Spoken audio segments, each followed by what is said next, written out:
You're watching UATV News. My name is Inna Kosinska. Good evening.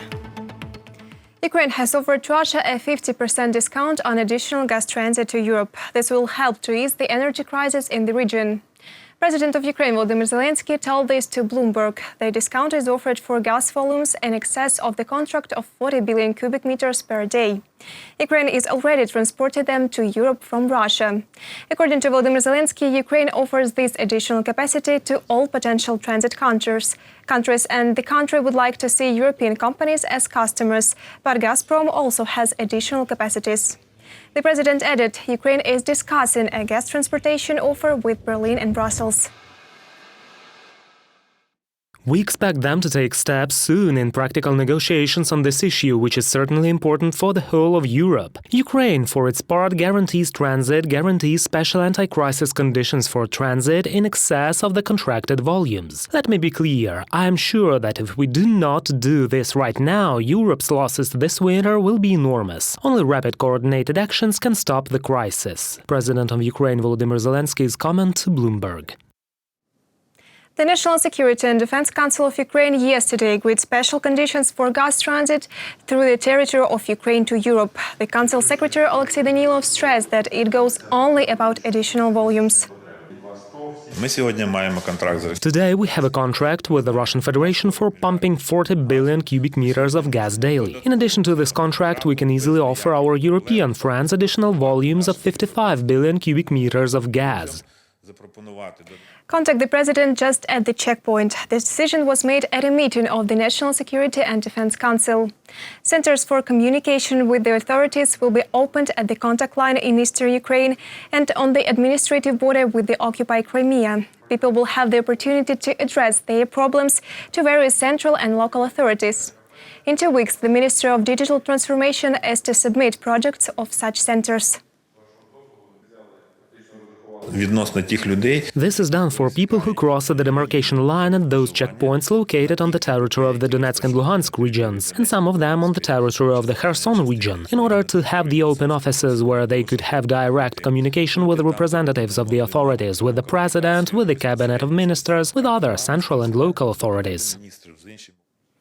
High-precision weapons, ammunition, radar surveillance and medical equipment. The day before, the third batch of technical assistance from the United States for the armed forces of Ukraine arrived to Boryspil airport.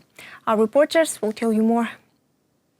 A batch of technical assistance from the United States of America for the armed forces of Ukraine is already in the country. Boeing 747 with cargo landed at Boryspil airport. This is the third board with assistance from the United States, which arrived under an agreement that was concluded between our President Volodymyr Zelensky and US President Biden. To date, we have received assistance in the amount of $60 million. The US supplied Ukraine with ammunition, anti-tank and radar surveillance systems and medical equipment. We stress at every opportunity to stand and to show that we stand shoulder to shoulder with Ukraine in its effort to assert its sovereignty and territorial integrity and to thwart the aggression of Russia. This is already the third plane with technical assistance from the United States, which Ukraine received under the agreements between Volodymyr Zelensky and Joe Biden, reported by Valeria Nikipelova, UATV News. U.S. assistance in reforming Ukraine's security and defense sector brings the country closer to NATO membership. This was stated by Minister of Foreign Affairs of Ukraine, Dmytro Kuleba, in an interview with the Polish Institute of International Affairs. The minister noted that Ukraine and NATO are united by the desire to ensure peace in Europe, and our state will continue trying to become one of the members of the alliance. Security consultations with the American side continue at all levels, between the presidents, the U.S. Department of State and the Ukrainian Ministry of Foreign Affairs, as well as between the Pentagon and the Ukrainian Ministry of Defense. The United States' assistance in reforming Ukraine's security and defense sector in line with NATO standards plays an important role in strengthening our country's security and brings Ukraine closer to NATO membership. Dmytro Kuleba, Minister of Foreign Affairs of Ukraine, in an interview with the Polish Institute of International Affairs. Over the past 7 years, Ukraine has received $715 million of aid through the United Nations system. This was stated by Serhiy Kislitsa, permanent representative of Ukraine to the UN. According to him, last year alone, the organization allocated $230 million for projects for the development of the economy, healthcare and education. Besides, special attention of the UN is directed to the fight for the safety and well-being of the civilian population who suffered because of the armed aggression of Russia in the Donbas, said the UN humanitarian coordinator in Ukraine, Osnat Lubrny. It's so important that we continue to be able to provide humanitarian assistance on both sides of the contact line. And this is really important because people have been suffering now for 7 years. We work in eastern Ukraine a lot, and there is a lot of, families that are torn. So if we can do more to, particularly now in these times of COVID, it's so difficult for people to be able to cross.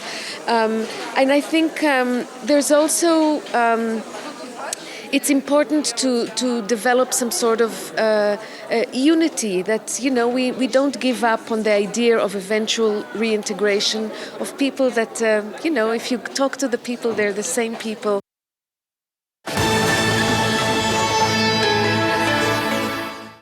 Get a vaccine against coronavirus or take a rapid test right at the train station. Within a few days, several thousand travelers used the services of such points throughout the country. What are the rules for passenger transportation now working on the railway, and why it is convenient for people to be tested right before boarding? Our correspondents will tell. Vaccination certificate or negative COVID-19 test. Each passenger in the yellow, orange and red zones should have one of these documents when boarding the train. To make the process of immunization and testing easier and more accessible, the Ukrzaliznytsia State Railway Enterprise has opened points for provision of these services right at the railway stations. For example, in Kyiv, 2 vaccination points and 3 testing points work at once. The employees of Ukrzaliznytsia decided to show an example to passengers. We have launched the largest vaccination program of a kind. We started with figures being at the level equal to the entire country, that is 12 to 15%. At present, the figure is more than 30%, and the task is to reach the maximum percentage. Now, if there are more than 70% of vaccinated in a crew, every train master is going to receive an additional bonus. Therefore, we encourage people, educate, and our company will become a leader. Of course, in order to check passengers, we should meet the requirements ourselves. To undergo testing, it is only necessary to have a passport. If one has a travel document as well, the test at the station will cost some 150 hryvnias cheaper. Passengers like the opportunity to get vaccinated or check for coronavirus right at the train station.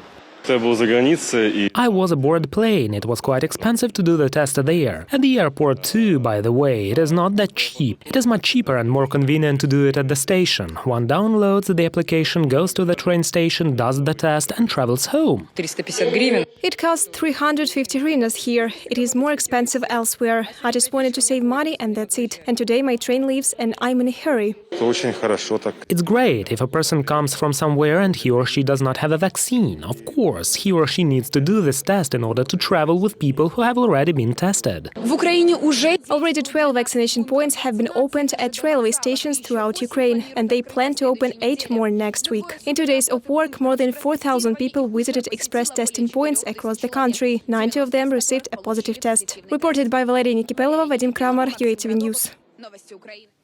To impose sanctions against the enterprises belonging to Roshen Corporation, 153 MPs addressed such an initiative to the President of Ukraine, Volodymyr Zelensky. The initiator of the request, an MP from the Servant of the People faction, Vladlen Nekludov, tried to prove his position in an exclusive commentary to our channel. He says that Roshen is replenishing the budget of the aggressor state. In response, the MP from the European Solidarity, Irina Gerashchenko, indicated how much taxes the company paid in Ukraine. Once the prosecutor from Kryvyi Rih and now the Servant of the People, Nekludov appeals to Zelensky with a demand to impose National Security and Defense Council sanctions on the Roshen Corporation, the one that creates thousands of workplaces, paid 12 billion hryvnias of taxes to the Ukrainian budget since 2014 and spent 1.5 billion on patronage and charity. If an enterprise is active in Russia and makes money, makes a profit in Russia, this is one thing. From this profit, it pays taxes to the Russian Federation, to the country which they call the aggressor country. And this means double standards. They say that their position is European integration, that they support NATO's course, and at the same time Poroshenko is doing business in Russia. That is, his company pays money to the budget of the Russian Federation. It is not that difficult to calculate that his enterprise poses a threat to national security. Less than half of Ukrainian schools provide inclusive education. It is difficult for children with special needs and disabilities to get a decent education and find work in the future. The information campaign Society Without Barriers for Children is set to help change the situation. This is a series of videos that can tell about special children and the importance of their integration into society. The project was developed with the support of the Office of the President of Ukraine and the Ministry of Education and Science. Our journalists will tell you more. 5 years ago, the law on inclusive education was approved in Ukraine. Children with special needs were given the opportunity to study in regular schools, but they still remained in social isolation. Indeed, in the classroom, it is rarely explained that children with disabilities are no different. 3 social videos were filmed about their stories and how do they overcome obstacles every day. They are part of the information campaign Society Without Barriers for Children. Ми розуміємо, що наступним кроком We understand that even when a child grows up in a friendly, good home environment, the next step could be more complicated. He or she might not be ready to get a profession, be integrated into society, feel equal with other people. We see a very important difference. When children grow up together, they empathize, they understand, they are taught to communicate with each other, and they are trained to support each other. Every child, regardless of diagnosis, has the right to feel comfortable and safe at home, at school and in the street, and so that they can communicate with peers on an equal footing. According to the children's ombudswoman Daria Gerasimchuk, this is why an information campaign was launched. для дітей Society Without Barriers for Children is an information campaign that explains the moral responsibility of each participant, which explains that my child is not more special than others, because every child has special needs and everything. So far, less than half of schools in our country are adapted to inclusive education. These are statistics from the Ministry of Education and Science. But by 2030, inclusive classes should appear in every Ukrainian school. This is provided for by the National Strategy for the Creation of a Barrier-Free Space in Ukraine. сьогодні збільшився показник охоплення інклюзивних. At present, coverage of inclusive education has increased 5-fold. If 5 years ago there were 4,000 children who went to inclusive schools, today this figure makes more than 25,000 kids. This year, only 52 million hryvnias have been allocated to textbooks for children in need of inclusive education, for children with special needs. Starting next week, the video clips within the Society Without Barriers for Children will be shown by national TV channels. The campaign will run until June 2022. Reported by Svetlana Sich, UATV News. That's all for this hour. More updates on our official website, YouTube, Twitter and Facebook pages. Thank you for staying with UATV channel. Goodbye.